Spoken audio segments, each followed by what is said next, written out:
guys, welcome back. I'm glad to have you here. Today's vlog may be a little bit longer than our typical video. Because I'm in it? Because you're in it and you talk a lot. The idea from this vlog, it came from another YouTuber that I watch, and her husband sit down once a month and answer some of the most common questions that people leave on their videos from the previous month. So I thought that was a great idea. We can answer a lot of those questions that get repeated quite often, and so that is what we're going to do today. So a lot of the questions that we do get are just from genuine curiosity, from people just wanting to know, and a lot of them are very snarky, rude questions and comments, and so you will definitely see some of both. So Stan and I just compiled some of the most common questions or comments right here on our computer, so we're actually going to be reading them off of that. Okay, question number one comes in reference to our little girl that we are adopting in China, whom we are going to name Lily Grace and keep her Chinese given name as her middle name. So Dahlia asked, why are you changing her name? She has a name. Adoptees have spoken out against this. So what are your thoughts on this? So here's what a lot of people don't understand. The three children we've adopted at this point, all of them were abandoned. So not only did we not know their names at birth, we did not even know their dates of birth. So what happens is either the people that find them or the people in the government or the orphanage actually give them a name. So our children have never had a birth name that anyone knows of. So a birth name given by their birth family. You know, I understand what some people say, and as children get older, it is important, especially if that's become their identity, to allow them to have say-so in it. That is not the case with our girls, and it is not the case that the names that they did have when we adopted them were their birth names. So we're pretty smart. We're very considerate of the feelings of our daughter, more than considerate of the feelings of people that we hardly know that want to tell us what to do.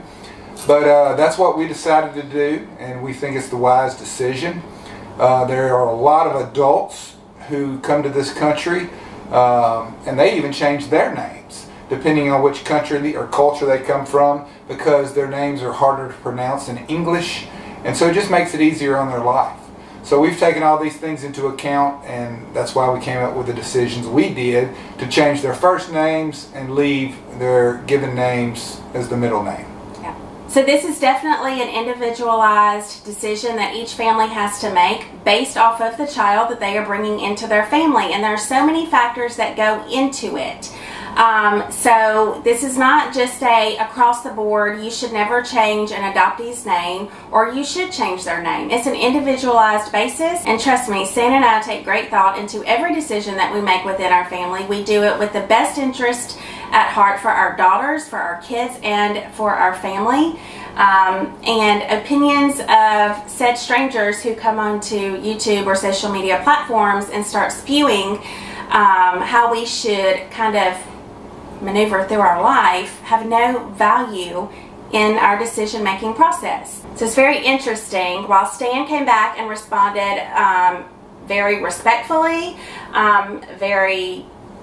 in a very mature manner. He didn't get snarky with her like I would. She then came back and couldn't rebuttal what he said, but she then said, "Aren't you the same guy that courted his wife when she was a child and he was a full-grown adult and police officer?" And so this is going back from a reel that I shared over on Instagram talking about when Stan and I met. I was 17 and he was 23 years old, and he was a police officer, and we were attacked viciously over on Instagram, of which many of those then found our YouTube channel and came to our YouTube channel and left nasty comments there, and that's where that comes from. So just real quick. So yes, I'm that guy. So first of all, let's look at it from a legal perspective. In Louisiana at the time that we were dating, 17 is an adult. So there's no legal issues there.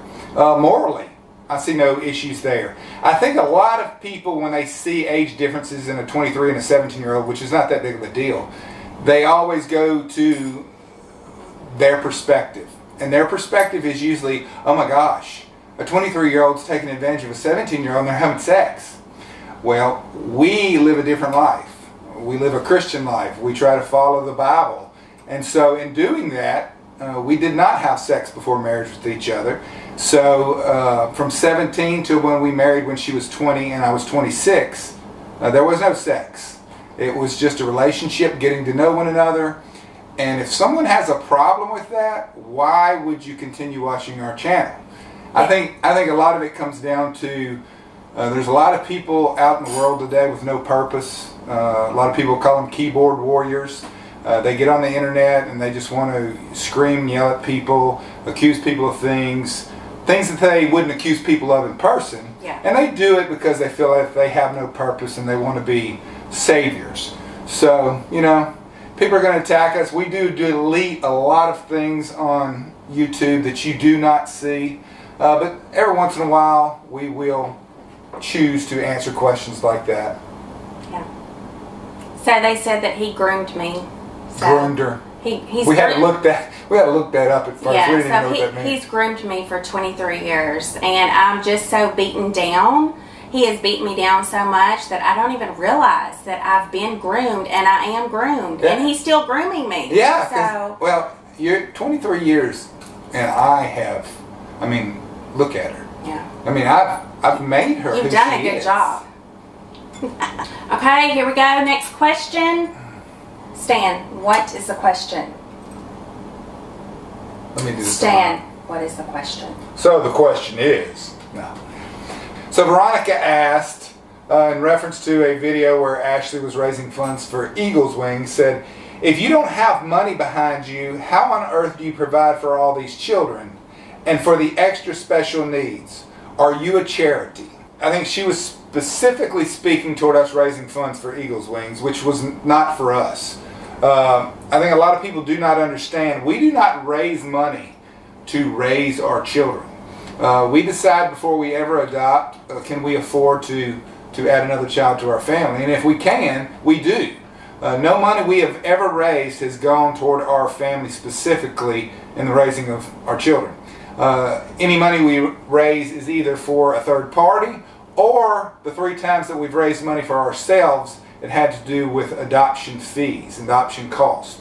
And so besides that, none of this money, not even 1 cent of it, goes to us. Also, let me just say that Stan and I take great thought and we take time in all the decisions that we make within our family, and that includes how we choose to raise money for these third parties. So we are not flippant with just creating GoFundMe pages and all of those things and setting out and asking for money. I mean, it's something that God has started on my heart for a really long time. And so I want you to know that whenever we do set out to help raise funds for an organization or for maybe another family who's choosing to adopt, it's with great thought, great prayer, and it is never with the intent of self-serving us. So Cuparin commented on one of our videos, maybe you should give up homeschooling for a while. Most likely, at least, Mikaela could benefit greatly if she could get special education by professionals,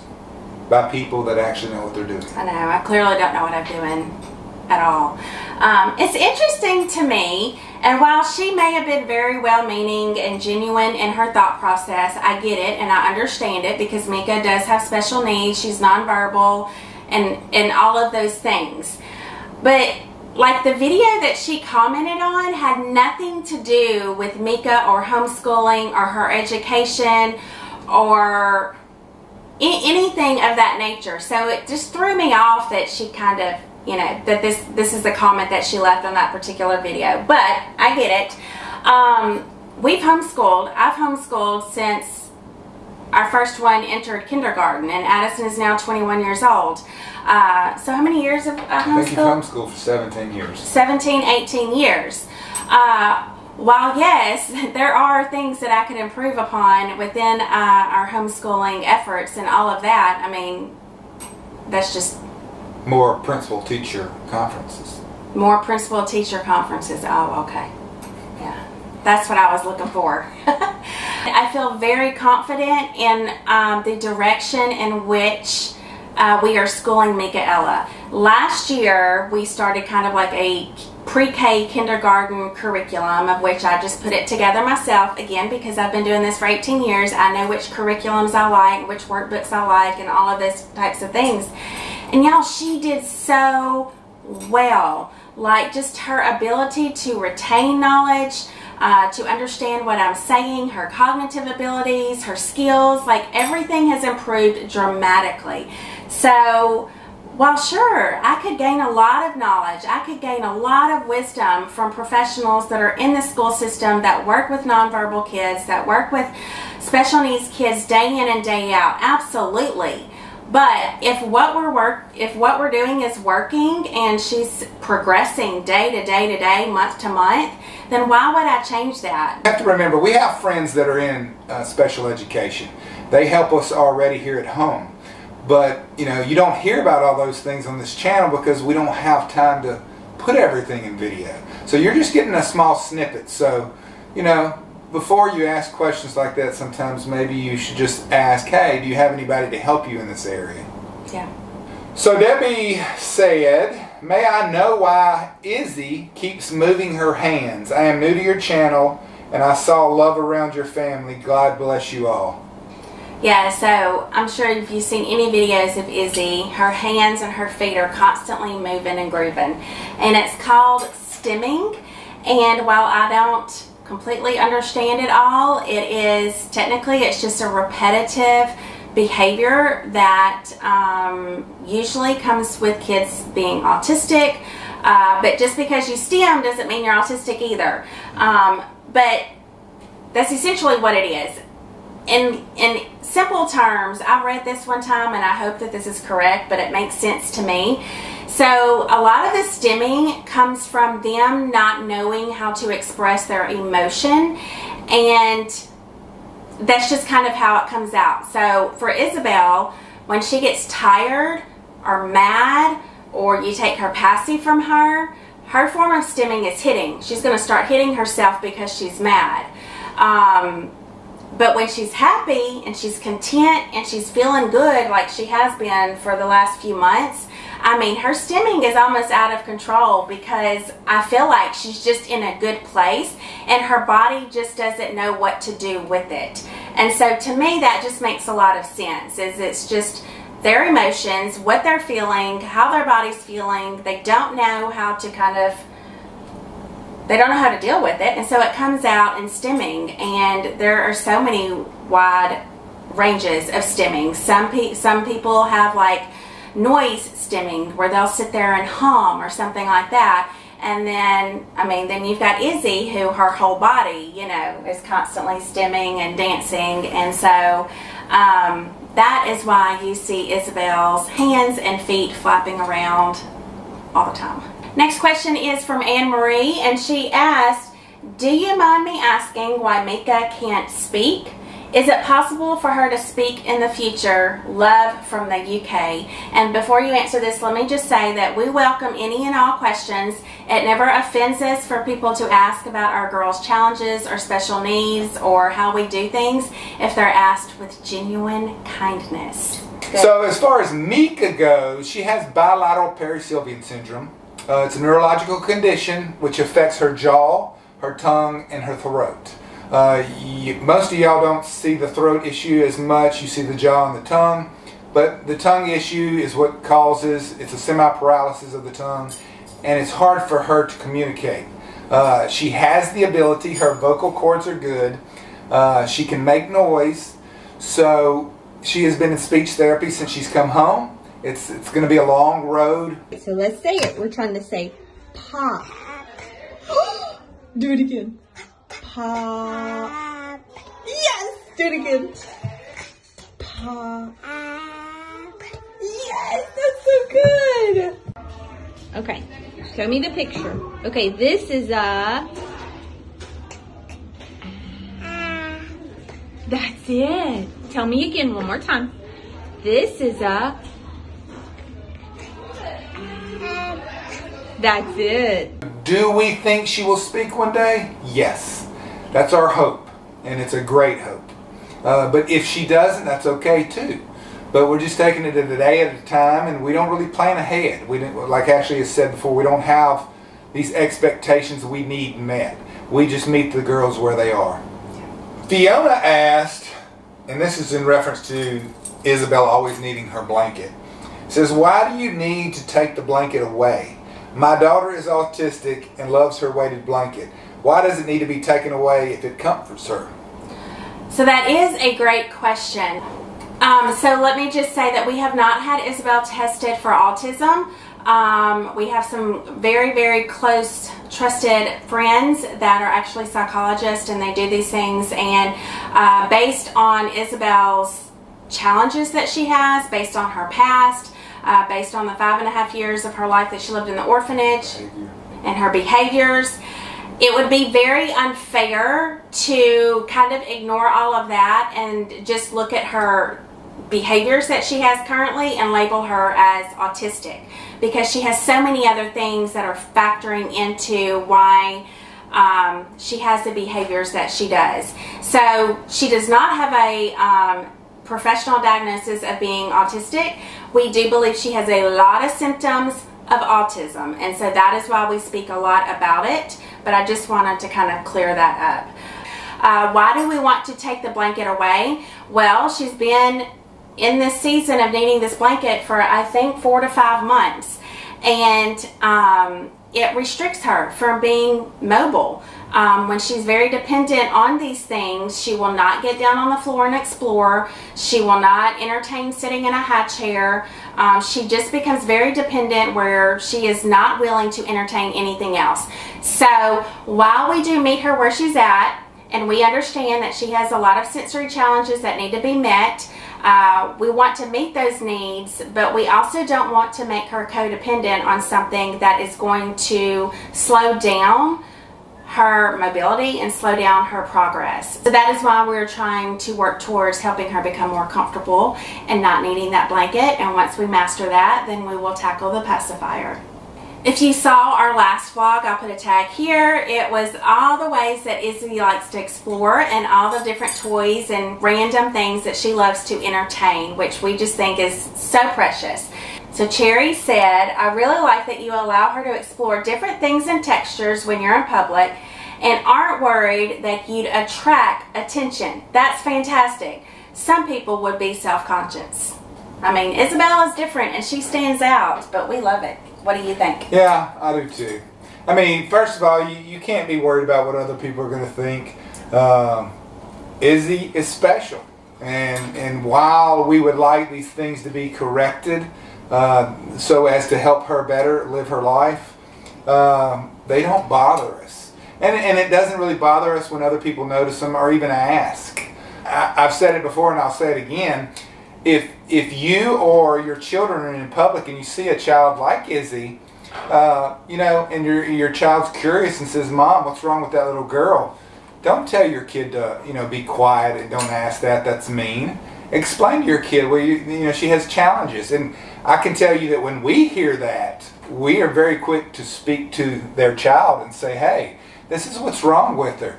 And it's amazing that when you explain that to other children, you can see the empathy begin to grow. And they just love on our girls when they know that they have challenges. You know, she's not your typical normal child. She's just not. But like, oh, I'm gonna get emotional. I knew it would happen.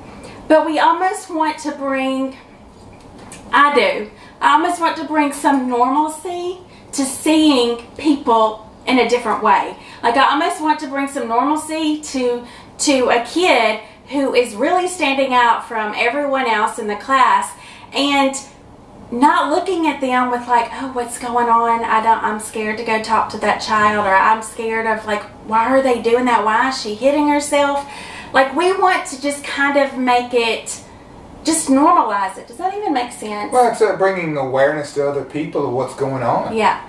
And, yeah, exactly. I don't think I can get my words straight, but I just, yeah. Like, embrace people's differences, I guess, and don't be scared of it, you know? And seriously, The thing she does was very weird to us in the beginning also. It's become normal to us. And it's because we've experienced it and we understand it. And so when other people begin to experience it and we educate them on it, it becomes less weird to them too. Yeah. So this has come up several times with several people. And in this situation, Wanda said, would you please, actually she said, you can't stop fidgeting with your hair. It just looks infantile in a mature woman, that's all. Yeah, you need to quit messing with your hair. Yeah. She could shave hers off and take care of this problem.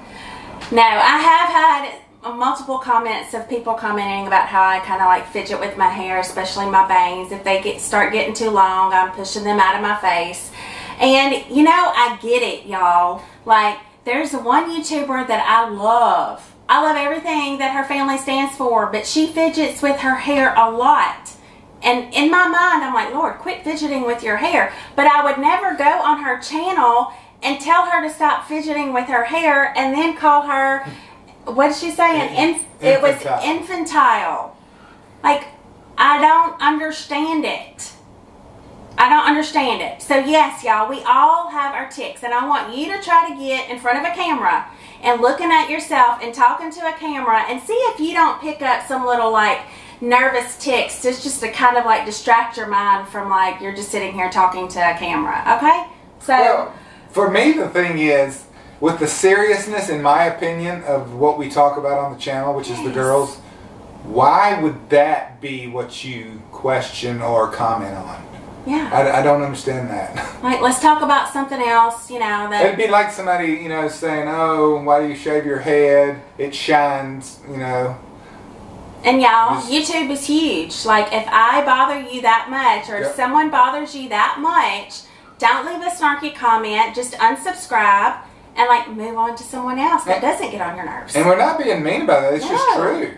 If something bothered me that much, I wouldn't watch that person anymore. So Carla says, she is so sweet and doing great, but in the restaurant, having her feet on the condiments might be concerning for other people eating in that restaurant. Blessings to your amazing family. I get it. So there was a few other people that said something about this. Listen, guys, we do not ignore people around us or society. Here's the deal. Isabel does not walk. Her feet are probably more clean than her hands, and I can promise you that her feet are more cleaner than adult hands. Let me tell you, if you're that worried about it, I hope you're the kind of person that wipes down condiments and ketchup bottles and everything else, because listen, everyone's touching it. You go to the bathroom, there's a lot of people that don't wash their hands. They come back and touch it, and then you touch it. The thing is, in this specific case, it grabbed your eye because you're thinking about it. But in reality, it happens a lot. So that's on you to clean those things off before you use them, because you don't know who has touched them. And we're less worried about that than we are her exploring. I'm sorry if that bothers you. We have a lot on our plate, and her putting her feet on the condiments or ketchup bottles when we think they're clean is the least of our worries. Yeah, and we understand that maybe that person, maybe she's never seen any of our other videos and knows what's going on with Izzy. Maybe she didn't know that Isabel doesn't walk or has some challenges and like all these things.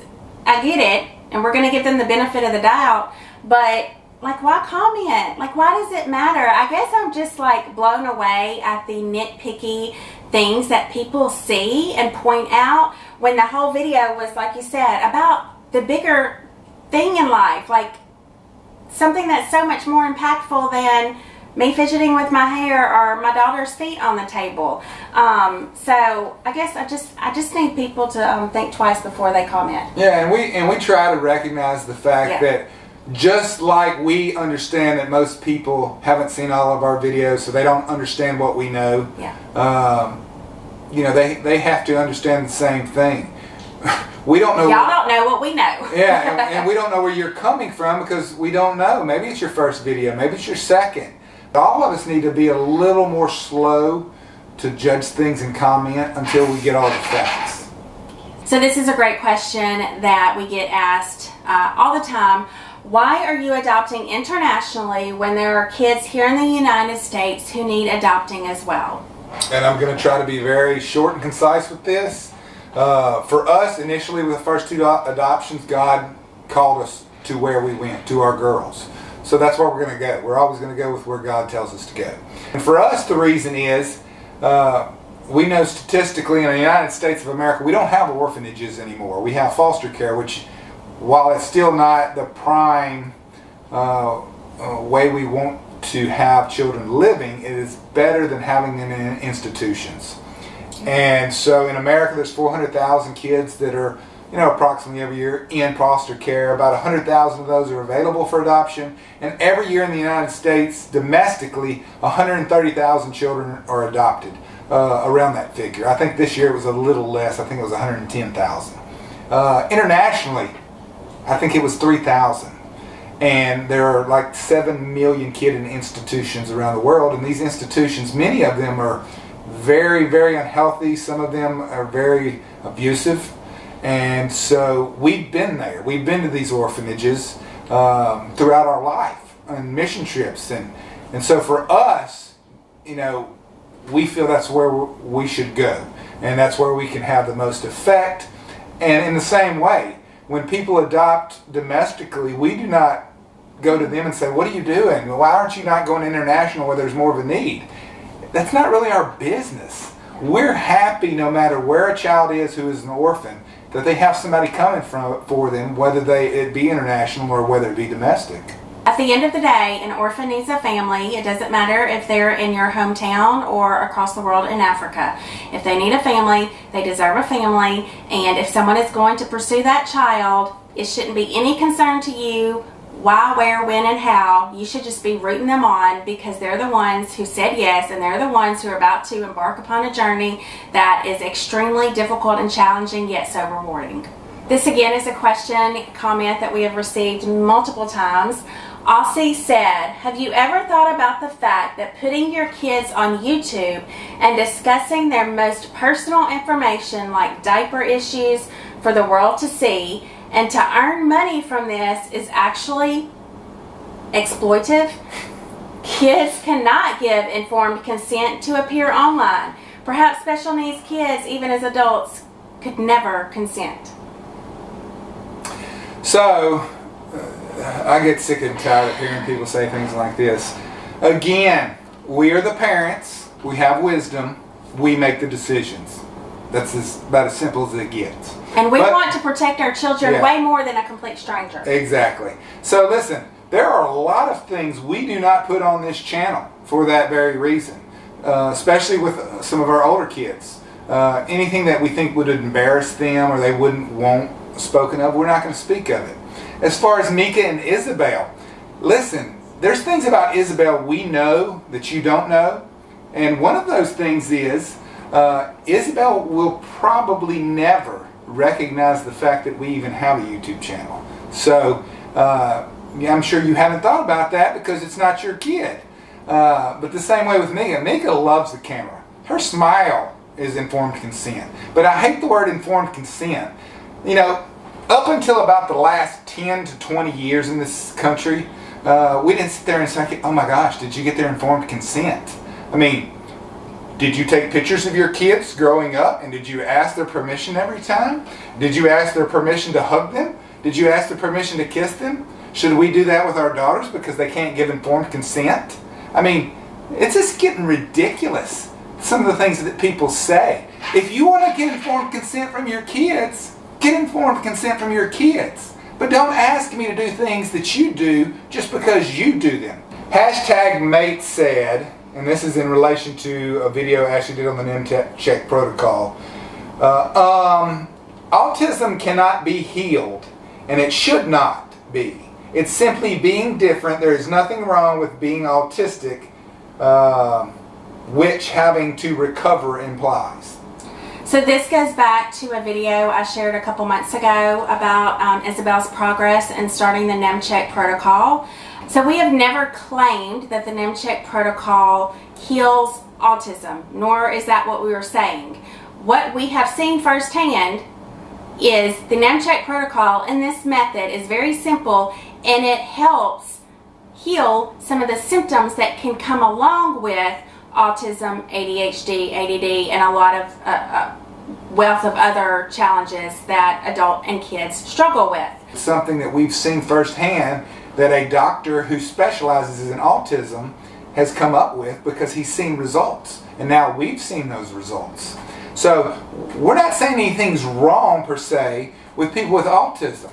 And this is the thing that really gets under my skin sometimes, is a lot of people get very defensive who have Asperger's or they're barely on the autism spectrum because they somehow believe they're being attacked. Listen, you have to understand, we're happy that your symptoms are not as bad. And if you don't want to be cured from it per se, that's your business.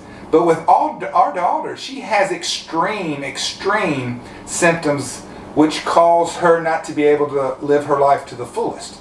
And like you said, you know, there's a wide range of people who are on the spectrum for autism. You have some that just maybe have a different way of thinking, problem solving, things like that. And then on the other end of it, you do have kids and adults with their autism comes with extreme negative behaviors. And so we are not talking about trying to heal or trying to improve a way of thinking in which some autistic kids do think, just a different way of looking at life and problem solving and like all those things. That's not what we're talking about. We're talking about a lot of the negative behaviors that absolutely come with many who have been diagnosed with autism. We're going to quit talking about Michaela and Isabel, and we're going to talk about Stan real quick.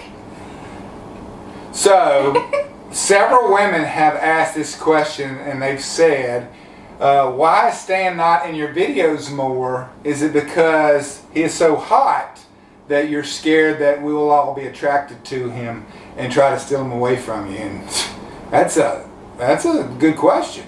It's funny, I don't see that question written right here. Ashley, you don't have your glasses on. No, so the next question is actually from Lauren, and she did not say that. Says, do you ever wish Stan hadn't gone into law enforcement? Are you ever really scared with Stan being in law enforcement when he goes to work that he may not come home? I would imagine you are. When I met Stan, he was a cop, so that's all I've ever known of Stan. Back when I was grooming Back when you were grooming me and I was just a mere little girl and you were an old creepy man, you were a cop. And so that's really all I've known. My personality is I'm not a worrywart, and I don't stress myself over him going out to work day to day. Now, I would be lying if I didn't say that this day and age, with all the hate against cops and just all the hate in the world, I mean, it is a little more scary because things, you know, are just getting real ugly. But again, I don't allow myself to sit and think about it, and therefore I don't worry very much about it. Now, as far as he goes, I mean, how long have you been in law enforcement? 27 years. 27 years. He is a very good police officer. He is very skilled. He is very wise. And so, like, I trust him with everything that's within me. Oh, I'm going to cry. So, you know, I don't even know why I'm crying. Because you love me so much. I don't know. But, I mean, I think... you don't want them women to take you away from me. That's it. That's it. I was trying to suppress about the other question. I'm trying to suppress my true emotions here. But I think anyone that knows Stan and that works with Stan, anyone within our family, I mean, we feel 100% protected when we're with Stan. And that may be why I don't worry, and that may be why I don't allow my thoughts to be consumed with, you know, wondering if you're going to come home at night. Because I trust in him as a very skilled police officer, and yeah. So. Yeah, I've done this for 27 years. I work with a great group of guys. I work for a great department. Been through a lot of training. I mean, I used to be on SWAT. I've done a lot of things in law enforcement, so I just have a lot of confidence in how I've been trained, and you know, I use a lot of wisdom. I don't run into situations, you know, half-cocked without, you know, all the information that I need. So, you know, information and training prepares you so that it's less likely you're going to be in a situation that you can't handle. So, but if something does happen to me, Ashley knows she'll be rolling in money for all the insurance. So I'm sure that is what keeps her calm. That's right. That's right. We don't want anything happening to you on duty or off duty, but if it has to happen, it needs to be on duty. Yeah. So we get a lot more insurance. Yeah, money. that plus, I mean, you're not going to be able to replace all of this. No, that's I mean, for sure. This is a whole lot of loving right here. That's for sure. That's for sure. Okay, so we're going to end with our last question. Judith said, I do not understand why you are adopting again when Isabel requires so much time with doctor appointments and taking care of her. And that is a very valid concern, perception. It is. But here's the thing you have to remember, and we've said this before. We don't sit around waiting for advice from people on the internet about how we should conduct ourselves or raise our family. Now, I don't mean that in a mean way. Yeah. What I'm just saying is, listen, we inform ourselves, we take advice from people that are close to us who are more knowledgeable about certain things than we are. If we ever get to the point where we cannot care for another child, we will not adopt another child unless God specifically tells us to. But until He does, and we are able to provide, and we have the time, then we're going to keep adopting. And the reason being why is because there's so many kids that need homes, and there's very few people willing to step up and do that job. It's simply this. We're prepared, and we know what we're prepared for, and so we'll be the one to make those decisions. And the day that either of us believe, or that I believe, that Ashley is no longer prepared for any more children because she has too much on her plate, I'm wise enough to determine that, and I will tell her at that point. But I don't, at this point, yes, we're busy. Yes, sometimes we get stressed, but we're not to that point right now. Yeah. And when we choose to adopt and saying, yes, we can take on another special needs child, that doesn't mean that we have all the answers laid out for the rest of our life. It just means that we know we're very capable in taking care of another child. We see a huge need. We can feel that need. And so we will figure it out as we go. So you do have to use wisdom in, like, you know, your finances, and like your housing situation, and like, you know, time schedule, and like you have to use wisdom. But there's also wisdom in knowing that you don't have to have all the answers. And we don't have all the answers, but what we do know is when Stan and I decide to do something, like, I mean, when we make decisions, we make a decision and we never waver from it. Like, I mean, parenting, financial decisions, adoption. Sex. Well, we waver from that. No, we don't. I do. You know, how's it, like, none of that. Like, we make a decision and we are solid as a rock. And we never, like, we rarely ever bump heads on anything. So I feel like when that time comes and, like, you know, the Lord is like, okay, your home is full.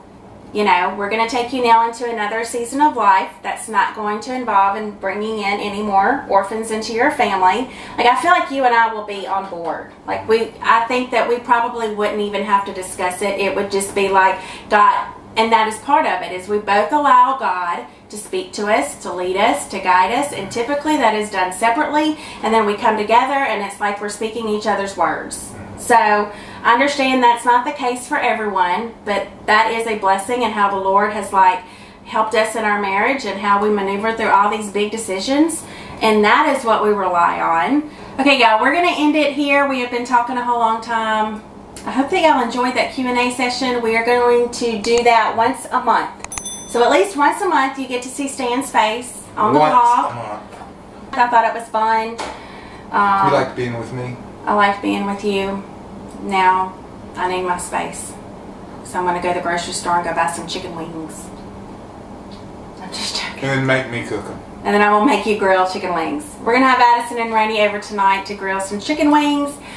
Anyways, thank y'all for joining. We will see y'all next time. Bye. Bye.